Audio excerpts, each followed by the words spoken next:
Ecco i drammatici momenti nel racconto di un sopravvissuto, Angelo Corbo. La Croma si trovava davanti, alla guida c'è lui, Giovanni Falcone, accanto la moglie, Francesca Morvillo. Rallenta, poi accelera. L'auto di scorta che chiude il corteo fa lo stesso. A bordo c'è Gaspare Cervello che sta guidando, il caposporta, l'agente Paolo Capuzza e Angelo Corbo. Sono le 17:58 del 23 maggio 1992. È sabato, un luminoso sabato primaverile con l'aria tersa, l'azzurro del mare da un lato e le montagne di Capaci dall'altro. Ad un tratto, racconta Corbo, sento che volo, che mi alzo da terra e ricado giù con tutto il peso della macchina corazzata. I miei due colleghi urlano: ma cosa sta succedendo?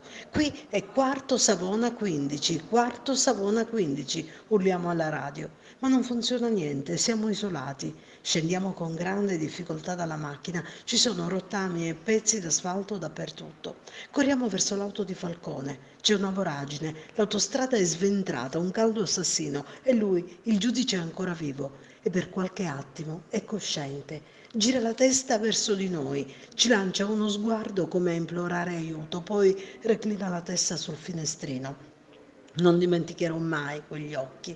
Cerchiamo disperatamente di aprire gli sportelli, ma non ci riusciamo. Allora ci mettiamo intorno alla macchina con le pistole puntate a proteggere il nostro obiettivo fino alla morte. Questa è la regola. Io e Capuzza dal lato di Falcone verso il mare, Cervello da quello opposto vicino alla Morvillo.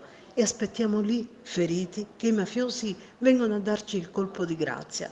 L'unica nostra speranza era nella prima macchina dei colleghi, quella marrone, con Montinaro, Schifani e Di Cillo. Pensavamo loro ce l'hanno fatta a passare, adesso danno l'allarme e qualcuno viene a salvarci. Ma fate presto, che qui il giudice muore e ammazzano anche noi. Non avrei mai pensato che erano saltati in aria per primi, sbalzati in un uliveto a decine di metri di distanza dall'asfalto. Perché, vede, anche un pezzo di me è morto 20 anni fa, ma io posso ancora riabbracciare i miei figli, loro no. È questo il senso di colpa che è il mio compagno di vita.